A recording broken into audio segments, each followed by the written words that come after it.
ꯁꯣꯝꯗꯅ ꯁꯛꯆꯨ ꯅꯤꯡꯊꯤꯖꯕꯤ ꯁꯤꯖꯇꯣꯝꯕꯤꯅ ꯃꯥꯡ ꯊꯥꯗꯨꯅ ꯖꯒꯣꯏ ꯁꯥꯏ ꯇꯥꯕꯗ ꯃꯉꯣꯟꯗ ꯉꯥꯎꯖꯕ ꯃꯁꯤꯡ ꯈꯪꯗꯅ ꯆꯤꯊꯤ ꯄꯤꯔꯕꯁꯨ ꯄꯥꯎꯈꯨꯝ ꯐꯪꯈꯤꯗ꯭ꯔꯕ ꯆꯤꯊꯤꯁꯤꯡꯗꯨꯒꯤ ꯃꯄꯨꯁꯤꯡꯗꯨ ꯁꯝꯕꯟ ꯁꯌꯥꯗ ꯂꯤꯠꯁꯤꯟꯗꯨꯅ ꯈꯨꯅꯤꯡ ꯀꯥꯡ ꯂꯣꯟꯅ ꯖꯒꯣꯏ ꯌꯦꯡꯅꯕꯗ ꯑꯋꯥꯕ ꯊꯕꯛ ꯑꯃꯅꯤ.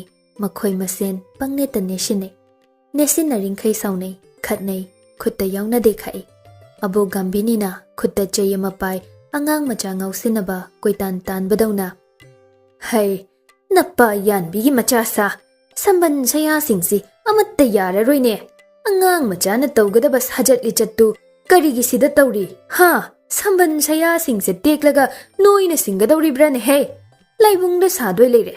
ꯑꯗꯨꯗ ꯐꯖꯅ ꯌꯦꯡꯉꯨꯅꯦ ꯅꯃꯤꯠꯇꯨ ꯄꯦꯟꯅ. ꯈꯨꯠꯇ ꯆꯩ ꯄꯥꯏꯗꯨꯅ ꯁꯟ ꯏꯔꯣꯏ ꯇꯥꯟꯕꯗꯧꯅ ꯀꯣꯏꯇꯥꯟ ꯇꯥꯜꯂꯤ ꯃꯈꯣꯏꯁꯤꯡꯗꯨꯕꯨ. ꯁꯝꯕꯟ ꯁꯌꯥꯗꯒꯤ ꯉꯥꯅꯨ, ꯁꯟ, ꯌꯦꯟ ꯂꯤꯊꯣꯛꯈꯤꯕꯗꯧꯅ ꯃꯈꯣꯏꯁꯤꯡꯗꯨ ꯀꯥꯏ ꯀꯥꯏꯗꯨꯅ ꯆꯦꯜꯂꯤ. ꯑꯣꯟꯊꯣꯛꯄ ꯀꯨꯝꯍꯩꯒꯤ ꯃꯑꯣꯡꯅꯤ ꯇꯧꯔꯤꯕꯗꯣ. ꯖꯒꯣꯏ ꯇꯝꯕ ꯂꯣꯏꯔꯗꯨꯅ ꯉꯁꯤꯁꯨ ꯃꯍꯧꯁꯥꯒꯨꯝ ꯆꯤꯡꯂꯦꯝꯕꯤ ꯑꯃꯗꯤ ꯁꯤꯖꯇꯣꯝꯕꯤꯅ ꯀꯣꯟꯊꯣꯡ ꯋꯥꯡꯃ ꯂꯥꯜꯂꯛꯄꯗ ꯉꯥꯏꯔꯤ. ꯇꯥ ꯙꯣꯖꯣꯗꯣ ꯈꯨꯔꯥ ꯁꯅꯥꯇꯣꯝꯕ ꯍꯣꯏꯒꯤ ꯊꯣꯡꯒꯥꯜꯗꯨꯗ ꯂꯦꯞꯇꯨꯅ ꯂꯩꯔꯝꯃꯤ. ꯁꯤꯖ ꯂꯥꯛꯄ ꯎꯕꯗ ꯂꯝꯕꯤꯗ ꯈꯪꯊꯠ ꯊꯠꯂꯒ ꯉꯥꯏꯈꯣ ꯁꯤꯖ, ꯑꯔꯦꯞꯄ ꯑꯃ ꯉꯥꯡꯅꯈꯤꯁꯦ. ꯁꯤꯖꯗꯣ ꯗꯥꯏ ꯍꯜꯂꯤ. ꯌꯦꯡꯅꯤꯡꯗꯕ ꯁꯛꯇꯝꯅ ꯃꯥꯡꯗ ꯐꯟ ꯂꯥꯎꯅ ꯆꯣꯡꯊꯣꯔꯛꯄꯗꯨꯗ ꯅꯨꯃꯤꯗꯥꯡ ꯋꯥꯏꯔꯝꯗ ꯀꯥꯆꯤ ꯂꯥꯏꯃꯨ ꯋꯣꯛꯅꯔꯦ ꯁꯤꯅꯤ. ꯃꯥꯒꯤ ꯃꯐꯝꯗꯗꯤ ꯈꯨꯝꯅꯤꯡꯕꯣꯏ ꯈꯨꯝꯅꯤꯡꯗꯕꯣꯏ ꯁꯤꯖꯗꯣ ꯇꯤꯡ ꯁꯣꯛꯅ ꯀꯩꯗꯧꯔꯦ ꯍꯥꯏꯕꯅꯣ? ꯑꯁꯨꯛ ꯌꯥꯝꯅ ꯏꯀꯥꯏ ꯈꯪꯕꯤꯗ꯭ꯔꯤꯕꯁꯤꯕꯣ? ꯈꯪꯉꯔꯣꯏ ꯍꯥꯏꯅ ꯈꯪꯗ꯭ꯔ ꯃꯥꯜꯂꯦꯅꯦ. ꯑꯗꯨꯗꯤ ꯑꯗꯣꯝꯁꯦ ꯃꯤ ꯅꯠꯇ꯭ꯔꯦꯅꯦ, ꯏꯀꯥꯏꯕ ꯈꯪꯗ꯭ꯔꯗꯤ.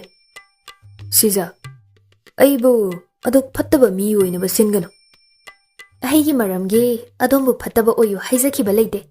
ꯃꯇꯝ ꯄꯨꯝꯕꯗ ꯑꯩꯕꯨ ꯏꯔꯥꯜ ꯄꯤꯅꯕ ꯑꯗꯨꯝ ꯍꯣꯠꯅꯅꯨ. ꯑꯗꯨꯃꯥꯏꯅ ꯍꯥꯏꯔꯒ ꯋꯥ ꯂꯣꯏꯁꯤꯟꯅꯕ ꯍꯣꯠꯅꯒꯅꯨꯅꯦ ꯁꯤꯖ. ꯅꯪꯒꯤ ꯑꯩꯒꯤ ꯃꯔꯛꯇ ꯋꯥ ꯂꯣꯏꯕ ꯂꯣꯏꯁꯤꯟꯗꯕ ꯋꯥ ꯑꯃꯠꯇ ꯂꯩꯇꯦ. ꯀꯔꯤꯕꯨ ꯂꯣꯏꯁꯤꯟꯅꯅꯤꯡꯉꯥꯏ ꯂꯩꯒꯦꯅꯦ? ꯃꯇꯝ ꯈꯨꯗꯤꯡꯃꯛꯇ ꯑꯩꯒꯤ ꯋꯥ ꯅꯥꯊꯩꯅꯕ ꯍꯣꯠꯅꯔꯤꯕ ꯀꯔꯤꯒꯤꯅꯣ ꯁꯤꯖ? ꯑꯉꯥꯡ ꯃꯆꯥꯗꯧꯅ ꯏꯇꯠ ꯇꯠꯇꯅ ꯑꯗꯨꯝ ꯇꯧꯔꯤꯁꯤ ꯀꯔꯤꯒꯤꯅꯣ? ꯐꯅꯁꯨ ꯑꯍꯜ ꯑꯣꯏꯔꯦ, ꯍꯥꯟꯅꯁꯨ ꯍꯥꯏꯈ꯭ꯔꯦ, ꯍꯧꯖꯤꯛꯁꯨ ꯍꯥꯏꯔꯤ.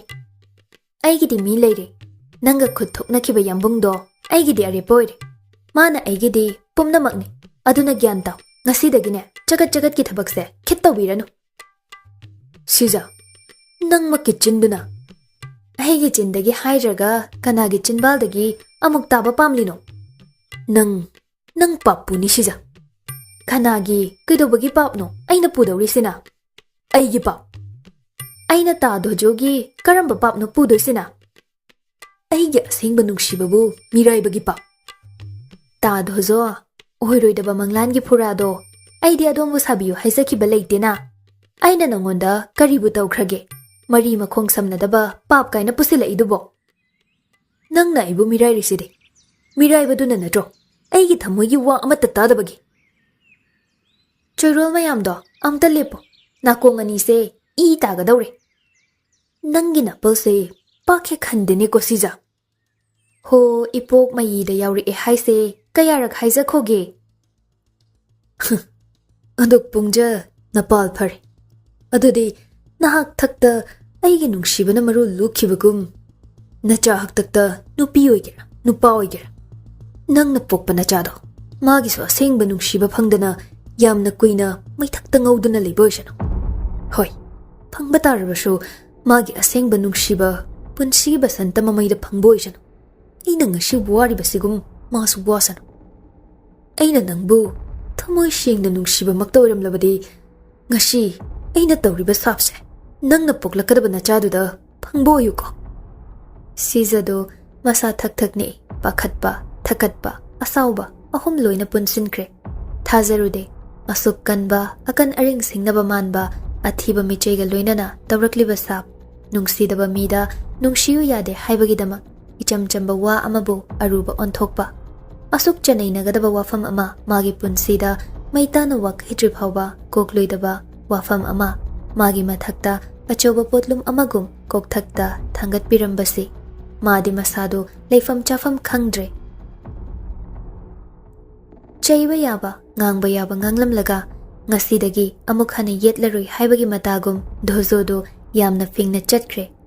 ꯇꯤꯡꯉꯛ ꯇꯤꯡꯉꯛ mamit mana chap yung machi lengda nunggi murti gum lepna leihowi lepna lambi matai duda kablakle o khongna chinglem bina mabu themjili lambi sida mina khangki ukiba tare haibagi matagum themjinduna yum yaunaba purai yaurakpaga luna tinabi mamanabi anidu watane amana o khongkhai kapli asi ana thokpadawna amana themjili imung manung khangkhrani haibagi khwaidagi luribadi sijabu hek pokpe tombishnana samin khajikta phawba phangkhibada amuk achauba lanjau handamukti konthong wangma lalhan khidabadu natte madudagi henba thabak putawrakpa yai amasu kapna luna tinabi mamanabi duga awai akhum tawnai to omi sija nangamukta hayune pamna maksida aigi ra garino nang landeba aduga karigi tado zona sidrip hawa kokla redaba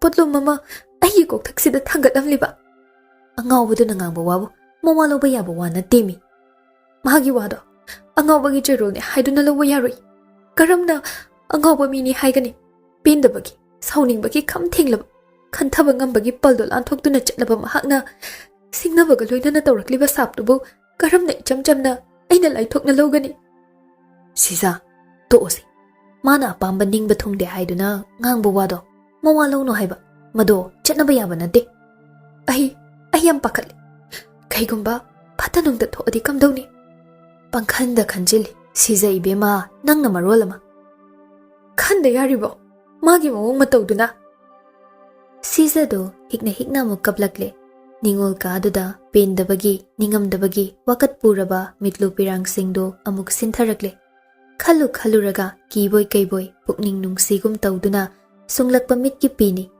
haidharaba samjida chilliba nachomduso leimaida tare harau numidang wairam jagoi tamba loiraga thoklakpada asigumba makumangumba thodok ama thengnani haibagi mahak asa khak tawrude pendabana mairi thokna chaklaba thamoido khangba ngamdabagi kappado inga nongkhong khongbagum kablakle magi matawduda chinglembidi pakhatpana loire mana singbi tombishnana hekta khibada wa loire sijagi mama cheirak kanbisi mathang kari khongthang paikhatkadabano khanbada kaplibadu themjinna sija tu omi nangbo ado klauna kapahuna braba noi palem ima ibemana taragane nangne chingkhuba jubrasna machanupi amate yaujabi thoibido lam heli haiduna kabuda loi thakibado soidrabani nangsu nongma natraga nongmadi loi thaba kaplambadu chap lepkhe kari khalurabano khangde wasak chetbi warak kanbi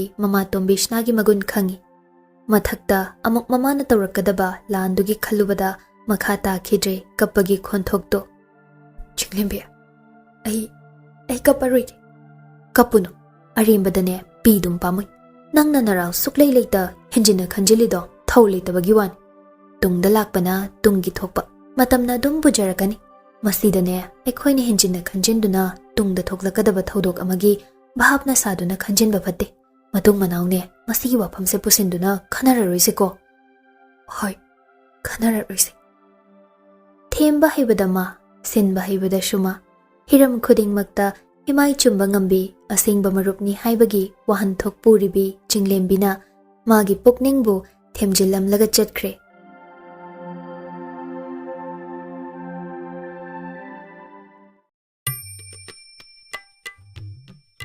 nong ninigi matungni numidang wairamgi matam umang laibungduda laibung mamangi chali jagoi sari amaiba amaibina lamjing oiraga khongi nupa nupi singna tung inaduna ibudau khamlangba haraubagi jagoi khuthek tamli chinglembi suningol kada maki semli adubo haina magidi keba loikre adubo kothaduna lei sijade kebuda shuchil hau thiri apam pamda phazade haibagi wakat macha tung amuk yeng mang amuk yeng mingsel mamangduda sija kari haige khit ko thabagi thabak to okaidaurage nangna keringai chali jagoigane loina loikibatar numit leiringai dagi kibabu hosik phau loidribasibu nangbu henmandra haibani mahausa aidi kibada matam khralawi adum tawlayu nangne maning ithang thangkai anganga dainaba paringduda soidrabani ibani jagoi saba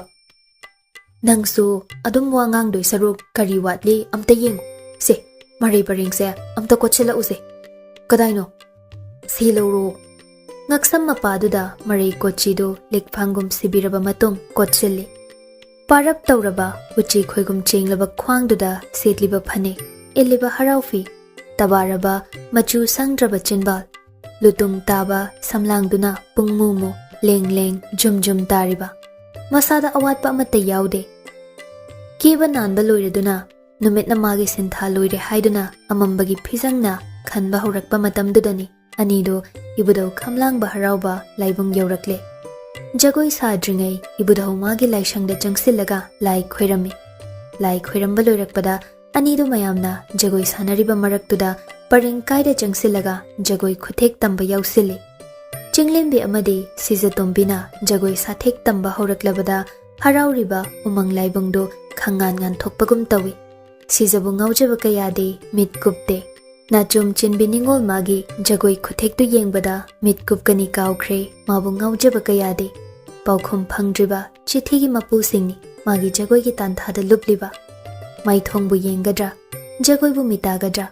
Mapu pandraba nongmadol thajabu amanasu magini haina kansinnabagum sijabu magi thamoigi mafamda achoba phida ama thaduna kansinnaba hotnei. Asumna harau mathoi kabagi chali jagoi du saringai umang laibungduda futlauna phawjilakle sekharga kondumbagaso.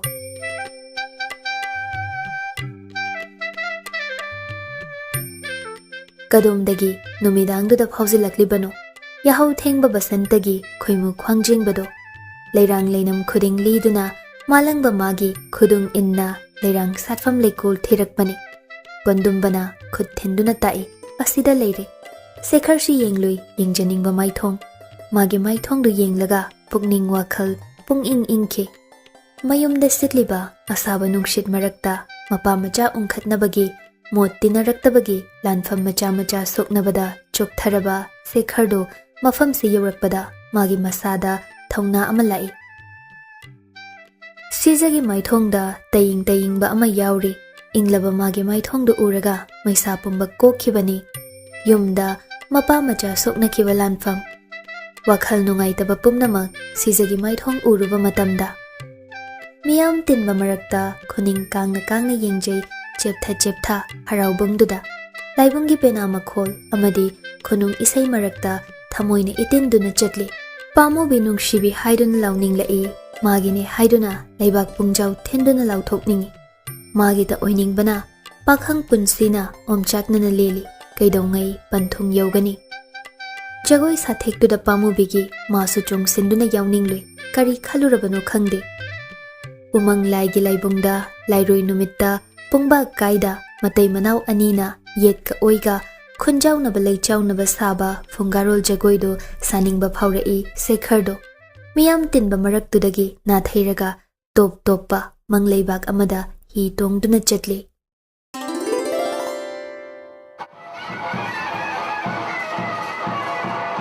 Maugi singda chalabi Sijatombi sambulduda samjireina thonduna khuttana khuji ngaktana likfang tanaurabi khutsadana sana khudop sana fige thonduna fanek thamba leikhokdune. Sekhar sumangai lengyanne phaizomne kogetne awatpa amatta leite. Anido amana hende amana tade. Yumjau leima ibema ibendau yumjau lairimbigi umang laibung oina sutawi makhoi anina sariba fungarol jagoido. Khongthang khuthek maneido. Ingna mengna saba punglongi tanthada jagoidugi masak oire. Ikoina umang laibungdugi akoibaduda bhabok khara amasu yeng kharana khubak khui kharana hoi lawi yengbagi pen banaide.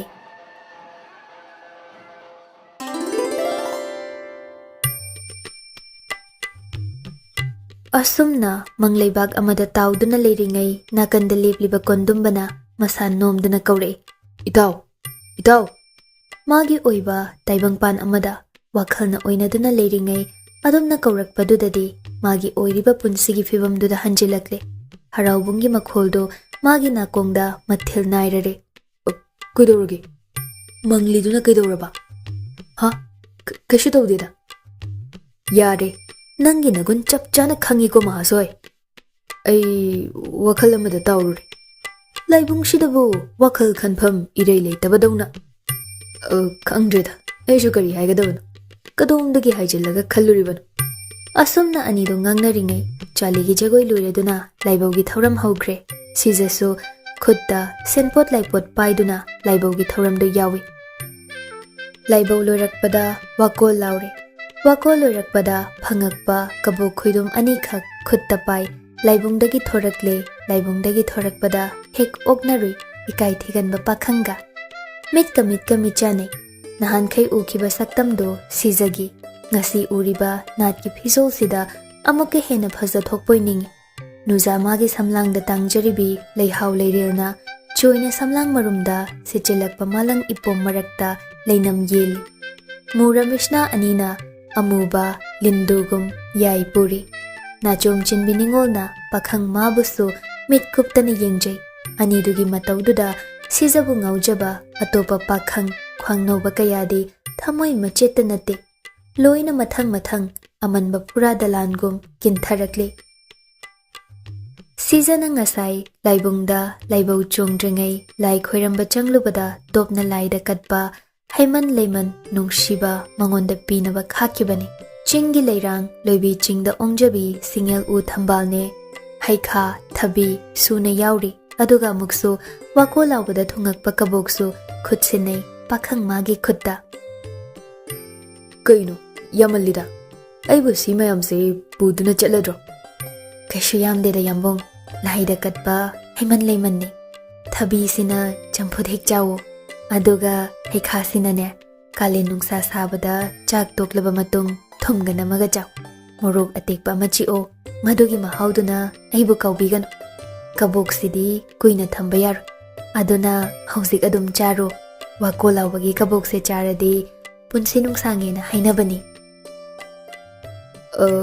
Sija kaidauraba ikaizida loirehe asibu wanina ngangisibu kondumbana mateng pangsilai. Itaw laida katpa himan leimandi miraiba hunadeda. Adudi adum loksilagi. Ta kondum nangi se tongana saruk khae. Kodaino sija se sinane topna ta kondum gini. Ita sija chalasiro ngai khomta chinglembi haigadaba wan loidri. Mine yengnareda yengning yengjasanu kaino. As noi ima ubatari mi laibungdagi panglap laptaba mafamdani aikhoina leirisi kharasu cheksinse khongthang khuding yengsinba mishu leiribani. To obaita chinglembi migi wa pusilakino adugi sarupne aikhoi ma lakpra yengo. Hoi nanai senu achanbi leiri soidana yengsinjage. Asibu wani na ngangisibu laima rasidine nambulturelda loina tawthakhra male. Mina aise nahak thaki senu achanbi ni hainarabani nahak thaki. Ado amta yengo ba aikhoi imado tamna laiga chap manabani. Hoida chinglembi amadi sijana sanariba wari du tabada kondumbaso kochi maga loinana shi yausila adi wa khangdaba tarani. Ai aswaida leiruge daw. Sekharsu hoi haibagi matagum pishum anido kurak masagum khappi. Sabi sanogi wari sida nakhoi yaubirakano haibagi matagumna wadi ngangda pishum anina kontak toba dirung ten manbada magi wahaigi inot yauri. Chinglembi amadi kondumbasu lapthoki. Ngasai waidi makhoi mari punna leiminarambani. Hozikna makhoi ani khakta tarak lambi mapalduda main road ke hektainana. Yambong kari haige kayam nungsige aise.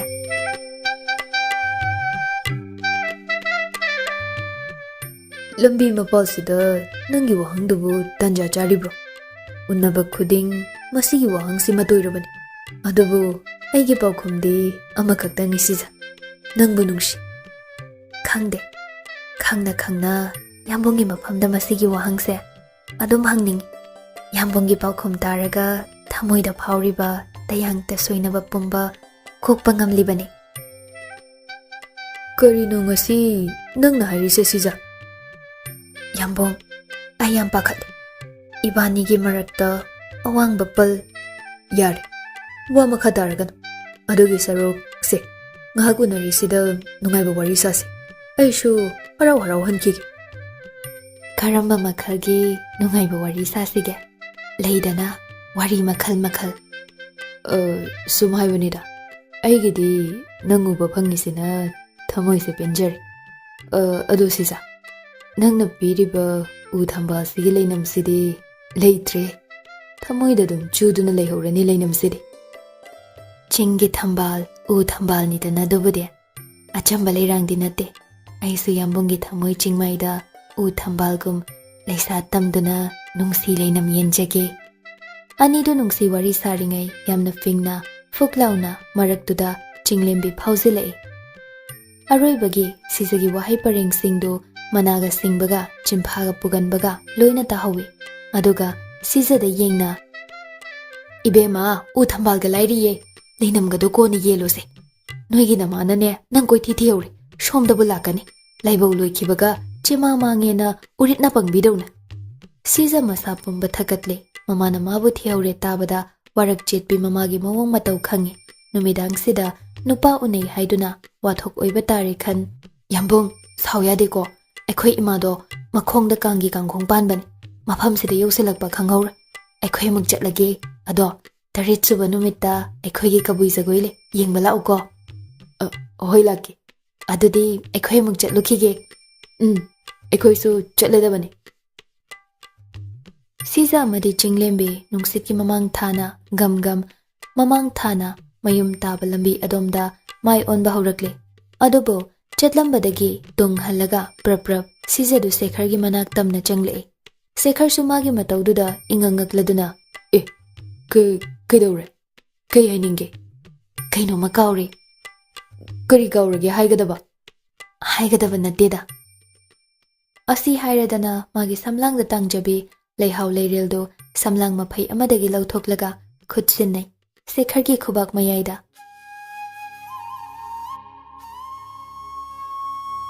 wahai amatade hairamde adubu mityengnade muna nungsina yenglamme hainingba pumba mityengde yaure tai ngasi mana khutsinariba samlangda tangjabi leihau leirelsi ningol magi thawai manga miga thaga tarukni chetna thambiyu haibagi mawongni Sisade tumak chetkre chinglembiga loinana Sekhar khutta pariba leihau leireldo manam namduna yengi ningol magi sangbrai managi chinghi manamsu leihau leirelduda sagona badawna phawi